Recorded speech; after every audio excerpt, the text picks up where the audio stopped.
Sa pang-araw-araw na buhay ng maraming Pilipino, ang tinapay hindi na lamang pang-almusal kundi bahagi na ng nakasanayang ritmo ng pamumuhay. Kabilang sa mga pinakakilalang pangalan sa larangang ito ay ang gardenia, isang tatak ng tinapay na matagal nang nakaukit sa isipan ng mga mamimili dahil sa imahe nito na lambot, sariwa at maasahang kalidad.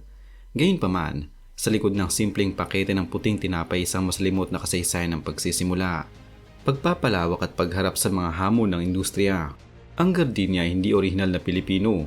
Ito'y bahagi ng mas malawak na operasyon ng QAF Limited, isang kumpanya na nakabase sa Singapore na nakalista sa Singapore Exchange. Ang QAF Limited ay may pangunahing negosyo sa food manufacturing, partikular sa baking, at ito ang nagmamay-ari ng gardenia brand sa iba't ibang bansa sa Asia.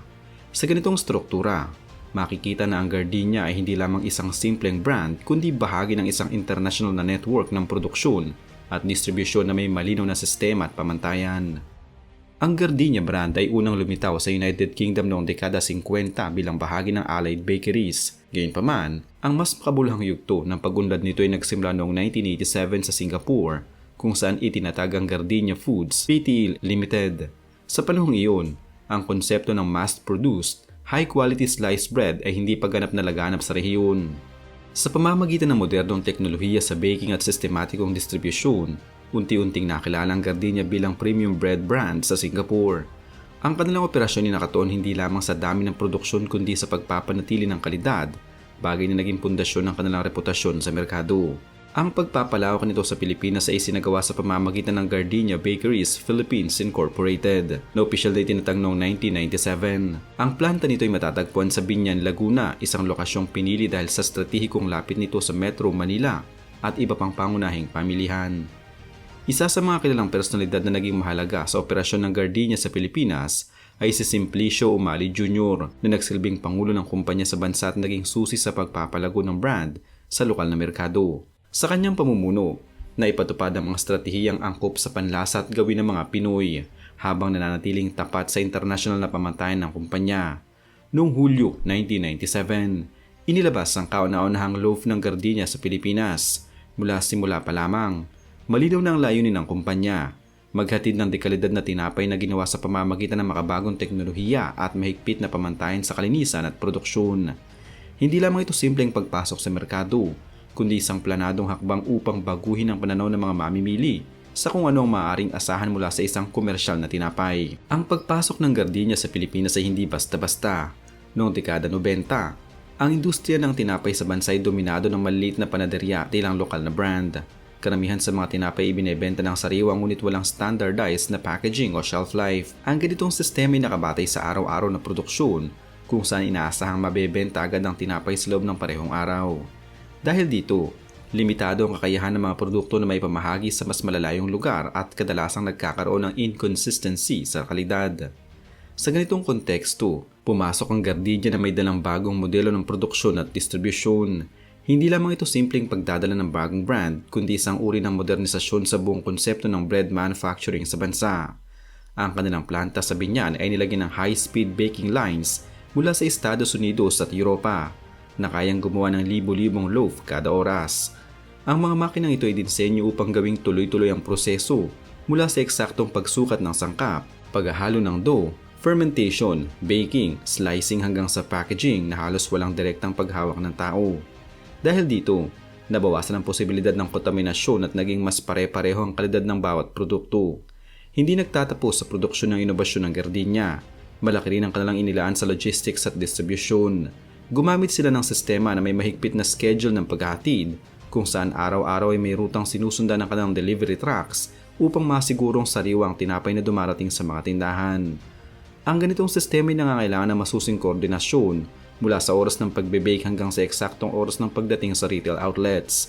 Dahil dito, nagkaroon ng kakayahan ng Gardenia na maghatid ng produkto hindi lamang sa Metro Manila kundi pati sa mga kalapit na probinsya nang hindi naapektuhan ang kalidad. Bukod dito, ipinakilala rin ng Gardenia ang konsepto ng no preservatives bread na may malinaw na expiry date. Sa panahong iyon, hindi pa karaniwan sa Pilipinas ang ganitong uri ng labeling.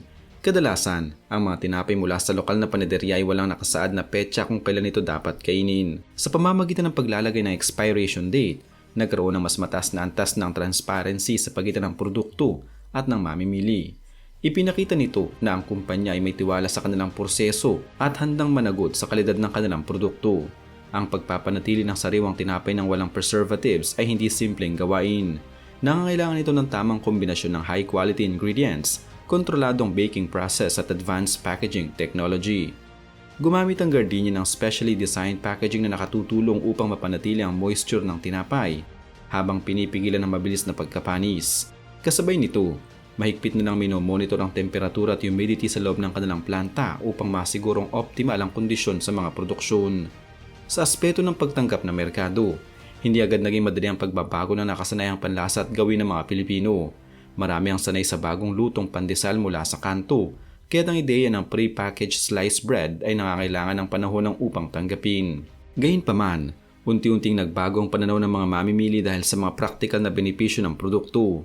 Ang pagiging handa nitong kainin, ang pantay-pantay na hiwa at ang kakayahang itago sa loob ng ilang araw ay naging malaking bantahe para sa mga pamilyang may abalang schedule. Dagdag pa rito, naging mahalaga ang papel ng mga supermarket at convenience store sa pagpapalaganap ng Gardenia.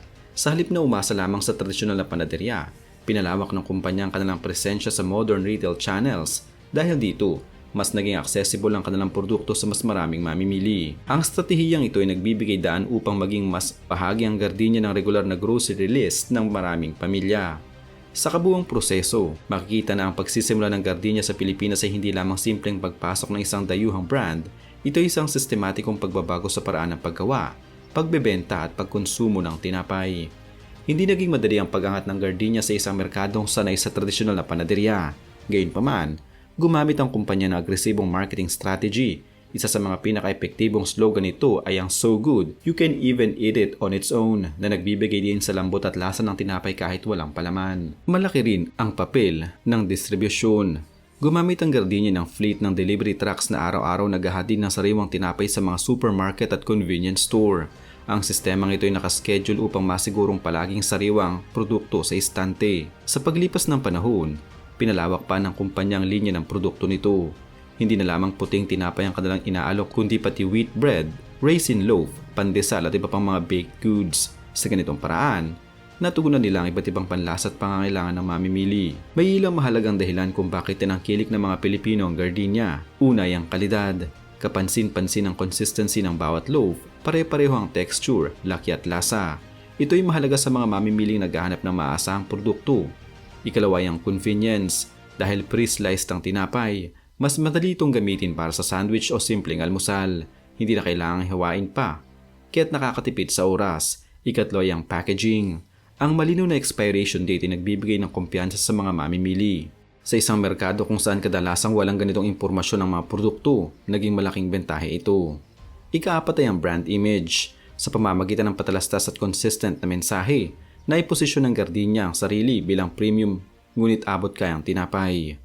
Hindi rin nakaligtas ang Gardenia sa mga isyu at kontrobersiya. Isa sa mga pinakatanyag na usapin ay ang mga aligasyon kaugnay ng labor practices. Noong 2017, may mangulat na lumabas tungkol sa mga manggagawa sa planta sa Laguna na umunoy tinanggal sa trabaho matapos magreklamo tungkol sa kanilang employment status. Ang isyong ito ay umabot sa Department of Labor and Employment o DOLE kung saan sinuri ang aligasyon ng contractualization at unfair labor practices. Bagaman itinanggi ng kumpanya ang ilang paratang at iginit na sumusunod ito sa batas paggawa, naging usapin ito sa media at nagbukas ng diskusyon tungkol sa kalagayan ng mga manggagawa sa malalaking manufacturing company sa bansa. Mayroon ding mga pagkakataon na napuna ang Gardenia dahil sa pagtaas ng presyo ng kanilang produkto, lalo na sa panahon ng pagtaas ng halaga ng harina at iba pang raw materials. Sa ganitong sitwasyon, naharap ang kumpanya sa hamon ng pagpapanatili ng kalidad habang kinokontrol ang presyo.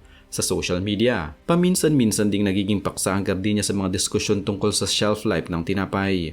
May ilang mamimili ang nagtataka kung paanong nananatiling malambot ang produkto kahit ilang araw na.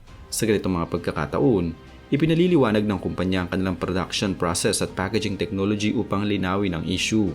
Ang kwento ng Gardenia ay hindi lamang tungkol sa tinapay kundi tungkol sa pagbabago ng isang industriya. Mula sa pinagmulan nito sa ibang bansa hanggang sa matagumpay na pagpasok sa Pilipinas noong 1997, malinaw na ang tagumpay nito ay bunga ng kombinasyon ng teknolohiya, mahusay na pamamahala at malalim na pag-unawa sa pangailangan ng mamimili. Sa kabila ng mga hamon at isyong kinakaharap, nananatiling matatag ang presensya ng Gardenia sa merkado. Patuloy itong nag-aangkop sa pagbabago ng panahon, mula sa pagpapalawak ng produkto hanggang sa pagharap sa mga usaping panlipunan. Sa pagtingin sa isang simpleng loaf ng tinapay, makikita ang resulta ng dekada ng inobasyon, disiplina at estratehikong pagpapasya. Ang gardenia hindi lamang pagkain sa hapag kundi isang halimbawa kung paanong nabubuo ang isang tatak na nagiging bahagi ng araw-araw na buhay.